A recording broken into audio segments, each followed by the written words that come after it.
मेरे प्यारे स्टूडेंट्स, इसी फूल की तरह खिलखिला रहे हैं, है ना?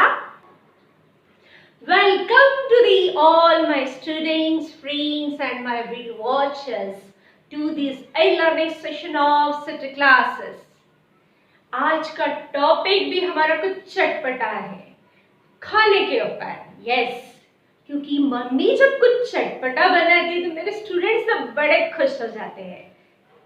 पानी पूरी, आहा, नूडल्स, ओह वाह लवली। तो क्यों ना आज हम अपने थोड़े फूड्स के ऊपर ही, उसी डाइट्स के ऊपर बात करें।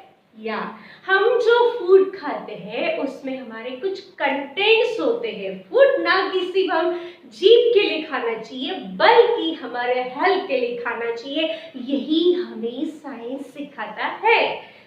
आज हमें देखना है कि हमारे कौन से कंटेंट्स हमारे किस बॉडी के लिए, किस बॉडी के ऑर्गन के लिए ज्यादा जरूरी है और वो कैसे हमें यूजफुल होते हैं।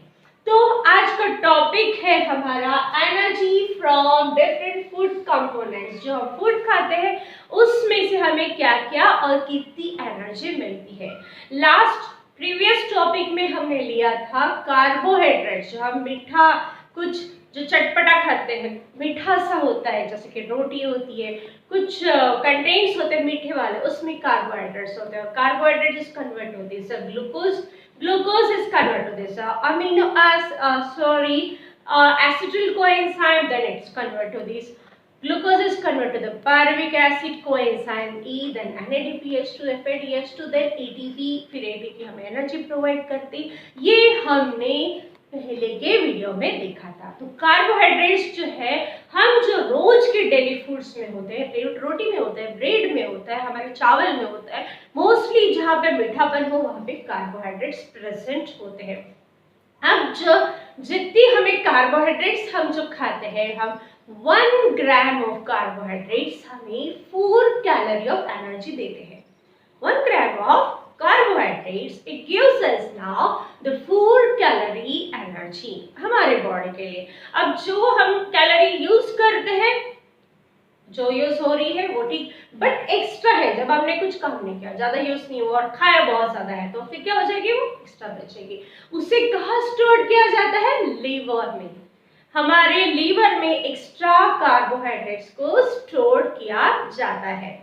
And also now in the muscles. इसलिए बहुत बार ऐसा होता है जो ज्यादा वर्क नहीं करते हैं, जो कि छोटे बच्चे तो ज्यादा हेवी नहीं होने चाहिए, वो तो वर्क करते हैं, बट फिर भी छोटे बच्चे भी ज्यादा हेवी कैलोरी ज्यादा खाते हैं बट वर्क नहीं हो, खेलते नहीं है, कूदते नहीं, तो फिर उनके कार्बोहाइड्रेट्स ज्यादा बढ़ने से, उनके मसल ज्यादा बढ़ने से वेट जो हाइट के हिसाब से ज्यादा बढ़ जाता है। तो कार्बोहाइड्रेट्स लीवर एंड मसल्स में एक्स्ट्रा वाला स्टोर किया जाता है। नेक्स्ट जो है, फिर बाद में आता है प्रोटीन। प्रोटीन क्या होता है? नेक्स्ट हम जब खाते हैं प्रोटीन जो है, हम कहाँ पे मिलता है हमें प्रोटीन? जैसे कि सीड्स, लेंटिल्स दाल खाते हो आप लोग, यस, फिश, मीट, मिल्क, इन सब ग्रेन्स में जो है, कुछ ग्रेन्स है, उससे हमें प्रोटीन्स मिलती है। Proteins means what? They are made up of this amino acid. They are now the macromolecules. Proteins क्या है? मैक्रोमोलेक्यूल्स है। किस चीज का? अमीनो एसिड्स के बॉन्डिंग करके जो कनेक्शन होता है, उससे हमारा प्रोटीन रेडी होता है। जो हम ये चीज खाते हैं, लेंटिकल्स खाते हैं, कुछ खाते हैं, हमने प्रोटीन को बॉडी के अंदर ले लिया, उसका कन्वर्शन किस में कन्वर्ट होगा? अमीनो एसिड में। जैसे ही हमारे बॉडी में जाएगा, प्रोटीन डाइजेस्ट होने के बाद उसका कन्वर्शन अमीनो एसिड में होगा, तो वो अमीनो एसिड हमारे डिफरेंट ऑर्गन्स एंड सेल्स में पास होगा। वैसे वो अपना वर्क शुरू कर देता। तो प्रोटीन का एक है कि वो 1 gram of protein is produces the 4 kilo calorie. Kilo, I am saying to now that the 1 gram of protein is produces the 4 kilo calorie of energy. बहुत ज्यादा एनर्जी देता है, अच्छा एनर्जी देता है, इसलिए प्रोटीन खाना भी बहुत जरूरी है। But balance diet is must important. So अगर हमारा अमीनो एसिड जैसे ही ब्लड मीन्स ऑर्गन में या ब्लड में मिक्स हो, तो अलग अलग वो वर्क करता है। जैसे कि अमीनो एसिड अगर हमारा स्किन में गया, स्किन क्या फंक्शन करेगा, हमें मेलेनिन जो प्रोटीन है, जो हेल्दी रहेगा, उसकी स्किन कैसी रहेगी, टाइट, अच्छी ग्लोइंग ग्लोइंग दिखेंगी। मीन्स क्या होगा, हमारे स्किन के ऊपर मेलेनिन होता है, एक्टिन होता है, केराटिन होता है, वो क्या करता है, हमारे स्किन को ग्लो करता है, फ्रेश फ्रेश दिखते हैं, जैसे कि मेरे स्टूडेंट्स। या उसके बाद है बोन्स, उसके बाद हमारे अमीनो एसिड से होता है रेडी बोन्स। बोन्स जो है ओसीन, वहां पे हमारा amino acid is convert to the ossein. Bones हमारे स्ट्रॉन्ग हेल्दी ऐसा रेडी होना चाहिए। उसके बाद जाता है वो सेल्स में, अगर जाता है तो सेल्स में various enzymes produce now in the cell membrane. अलग अलग एंजाइम्स प्रोड्यूस हो जाएंगे जो उसके सेल मेम्ब्रेन रेडी करने के लिए। फिर है अगर अमीनो एसिड पैनक्रिया में जाता है तो पैनक्रिया में उसका कन्वर्शन हो जाता है insulin. Insulin control the diabetics the sugar level of your the body.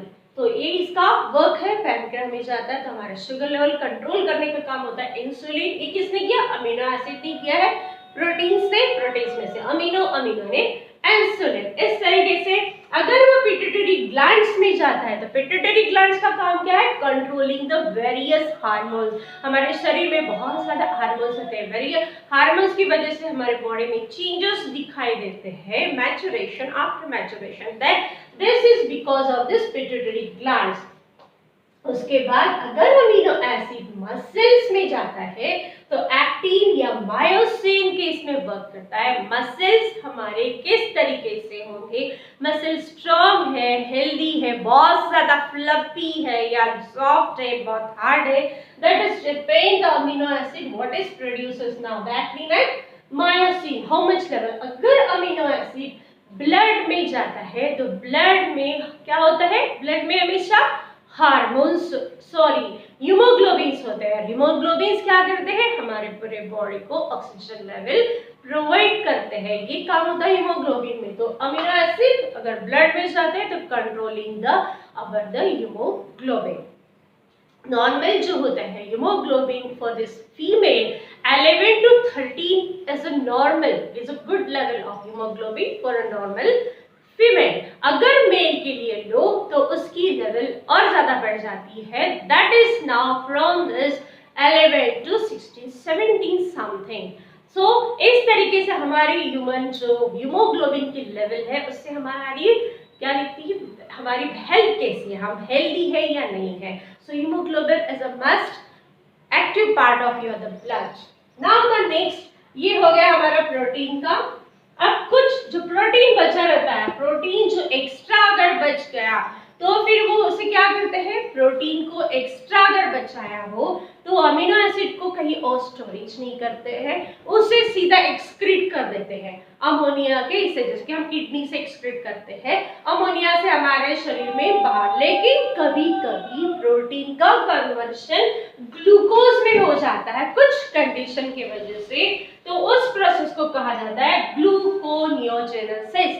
Protein का कन्वर्शन ग्लूकोज में हुआ और उस प्रोसेस को हमने कहा है ग्लूकोनियोजेनेसिस। ये हो गया हमारा पोर्शन का प्रोटीन। अब हम देखेंगे प्रोटीन के पोर्शन का हो गया, अब हम देखेंगे लिपिड्स। लिपिड्स क्या करते हैं, लिपिड्स जो फैट्स को डिसॉल्व करने के लिए, फैट्स को डाइजेस्ट करने के लिए, lipid is the most important. Lipid means substance form by specific chemical bond between the fatty acids and alcohol। जो हमारे फैट्स होते हैं उसमें क्या होता है, लिपिड्स। ये क्या करते हैं, सब्सटेंस कन्वर्शन होता है केमिकली फॉर्म में, और इसका कन्वर्शन किस में होता है, fat is convert to the fatty acid and alcohol.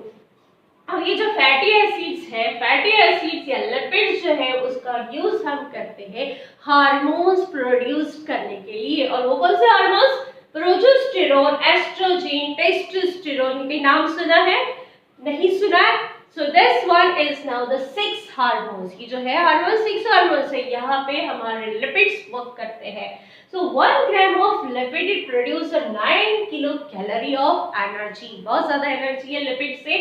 1 gram of lipid it produce 9 kilo calorie of energy. Fatness जो हो उसे एक्स्ट्रा ज्यादा रखा नहीं जाता, उसे डिसॉल्व किया जाता है। अगर वो यूज नहीं हो तो उसका डिसएडवांटेज हमारे बॉडी में होता है, इसलिए फिर उस पे वर्क करता है विटामिन। विटामिन क्या कर देते हैं, विटामिन हमारे जो सेल ग्रोथ है, सेल टिश्यूज अगर बीच में रुक गए तो उसे ग्रोथ करने के लिए विटामिन इज मच इम्पोर्टेंट। ये vitamin means what, a group of heterogeneous compound. Hetero means different, अलग अलग कंपाउंड का हेट्रो का miscible form is called the vitamin. जैसे बहुत सारे विटामिन है, मोस्टली जो है A B C D E and K, 6 है। So A B C D E and K. अब उसमें से ए डी ई और के ये जो है ये फैट सोल्यूबल है, ये क्या करते हैं, फैट को सोल्यूबल करते हैं। इसलिए लिपिड्स में विटामिन का बहुत ज्यादा रोल है, that is A D E के। ये जो विटामिन है ये फैट को सोल्यूबल करते हैं, फैट के सोल्यूबल इसमें होता है। बाकी के जो बचे वो वाटर सोल्यूबल है, वाटर में सोल्यूबल हो जाते हैं। Different types of vitamin now. अब ये हो गए विटामिन के बारे में, जैसे कि विटामिन डी है, विटामिन ई है, विटामिन सी जो खट्टेपन में मिलता है, विटामिन डी जो मिल्क में मिलता है। इस तरीके से हमें वो फूड बहुत अच्छे से खाने चाहिए। लास्ट है फाइबर। फाइबर जो है ये डाइजेस्ट नहीं होता है but it support for the digestion. Fibre means जैसे कि हम कैरेट खाते हैं, रेडिश खाते हैं, ये सब क्या हो गए, या ग्रेन्स, छोटे छोटे हल्के फुल्के ग्रेन्स जो सलाद में कहते हैं सलाद खाना चाहिए बच्चों, वो फाइबर है। अगर वो आप नहीं खाएंगे तो it doesn't support for your digestion. या फिर जो फूड अनडाइजेस्टेड है, जो हमारे बॉडी के अंदर छिपा हुआ है, उसको बाहर निकालने के लिए fibre is a very supportive, इसलिए फाइबर खाना बहुत जरूरी है। और इसी तरीके से हमारा फूड का जो सोर्स है, हर एक component is very much important. ऐसा नहीं ये ज्यादा एनर्जी दे रहा हूँ वो कम दे रहा, no, all are important for your body which make us you the healthy and good look